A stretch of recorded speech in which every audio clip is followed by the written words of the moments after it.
వల్లభనేని వంశీ, కొడాలి నాని మరోసారి తెలుగు తమ్ముళ్లకు టార్గెట్ అయ్యారు. ఎన్నికల్లో ఘోర పరాభవం తర్వాత కనిపించకుండా పోయిన ఈ ఇద్దరు తిరుమల లడ్డూ వివాదం నేపథ్యంలో సడన్ గా ఎంట్రీ ఇచ్చేశారు.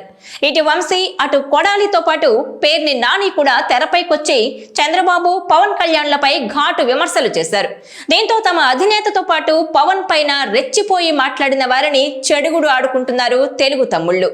విశ్వసనీయత లేని నేతలు మూర్ఖపు మాటలు ఆపుకుంటే చరిత్రహీనులుగా మిగిలిపోతారంటూ ఫైర్ అయ్యారు గుడివాడ ఎమ్మెల్యే వెనిగండ్ల రాము.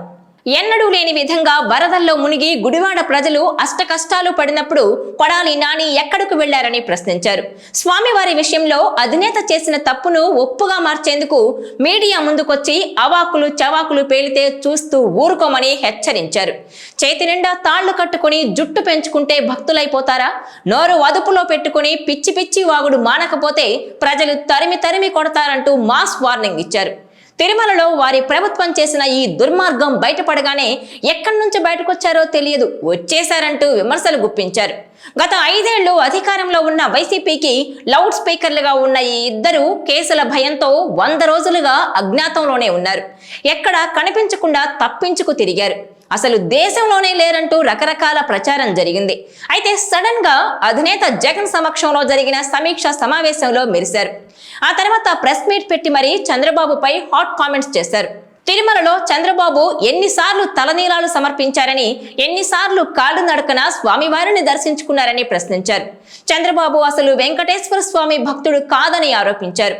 అయితే కూటమి ప్రభుత్వం ఏర్పడిన తర్వాత వారి కోసం పోలీసులు వెతుకుతున్నట్టు, మధ్యలో ఓసారి వల్లభనేని వంశీని అరెస్టు చేసినట్టు ప్రచారం జరిగినా ఆ తర్వాత అదంతా ఒట్టిదే అని తేలిపోయింది.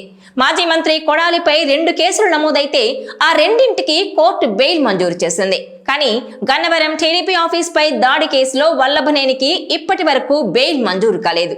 దీంతో ఆయన 3 నెలలుగా ఎవరికి అందుబాటులో లేకుండా తిరుగుతున్నారనే టాక్ నడుస్తోంది. అరెస్టు భయంతో తన ఆచూకీ తెలియకుండా ఫోన్ కూడా వాడకుండా జాగ్రత్త పడుతున్నారని చెప్పుకున్నారు. కానీ ఇప్పుడు కొడాలి నాని, వల్లభనేని వంశీ ఒకేసారి ప్రత్యక్షమవడంతో ఎన్నాళ్ళు జరిగిన ప్రచారం అంతా ఒట్టిదేనా అనే చర్చ అయితే జరుగుతోంది. అయితే మాజీ మంత్రి కొడాలికి ప్రస్తుతం అరెస్టు ముప్పు లేదనే చెబుతున్నారు. అయితే ప్రభుత్వం ఏదైనా కేసు పెట్టి ఆయన అరెస్టుకు ప్రయత్నించొచ్చనే టాక్ ఉంది. ఇదే సమయంలో ఆయన ఇంటిపై కోడిగుడ్లతో దాడి చేయడంతో పాటు కొడాలి అనుచరుల అధీనంలో ఉన్న భూములు, కార్యాలయాలను స్వాధీనం చేసుకోవడం వంటి సంఘటనలు జరిగాయి. ఇలాంటి సమయంలో కూడా నాని బయటకు రాలేదు.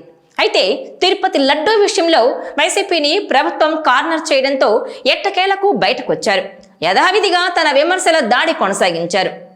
ఇక మాజీ మంత్రి కొడాలి నాని మాదిరిగానే గన్నవరం మాజీ ఎమ్మెల్యే వల్లభనేని వంశీ కూడా పార్టీ సమావేశానికి వచ్చారు. వంశీ కూడా గత 100 రోజులుగా ఎక్కడా కనిపించలేదు. ఆయన దేశం విడిచి వెళ్లిపోయారని ఒకసారి, హైదరాబాద్ లో అరెస్ట్ అయ్యారని మరోసారి ప్రచారం జరిగింది.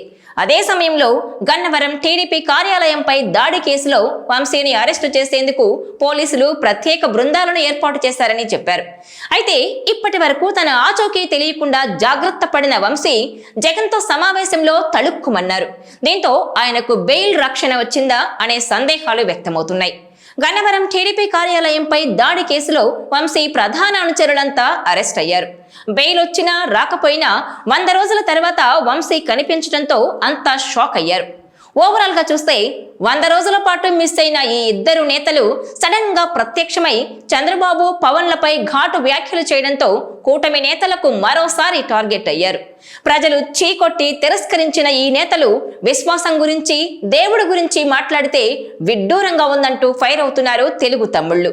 గతంలో ఆంజనేయ స్వామి విగ్రహం చేయి విరగ్గొట్టినప్పుడు బొమ్మే కదా ఏమవుతుందన్న విషయం మరిచిపోయావా అని కొడాలి నానిని నిలదీశారు. అలాగే దుర్గమ్మ గుడిలో వెండి సింహాలు చోరీకి గురైతే ఎంత ఖర్చు అవుతుందని మాట్లాడారని గుర్తు చేశారు. అలాంటి కొడాలి నాని ఇప్పుడు దేవుడి గురించి మాట్లాడే అర్హత ఉందా అని ప్రశ్నించారు. నువ్వు గుర్తొస్తేనే, నీ మాటలు గుర్తొస్తేనే ప్రజలు అసహ్యించుకుంటున్నారని, ఎక్కనైనా పిచ్చివాగుడు మానకపోతే ప్రజలు తరిమి తరిమి కొడతారంటూ సీరియస్ వార్నింగ్ ఇచ్చారు. ఈ వీడియో మీకు నచ్చినట్లయితే please share, like and subscribe R24 Telugu.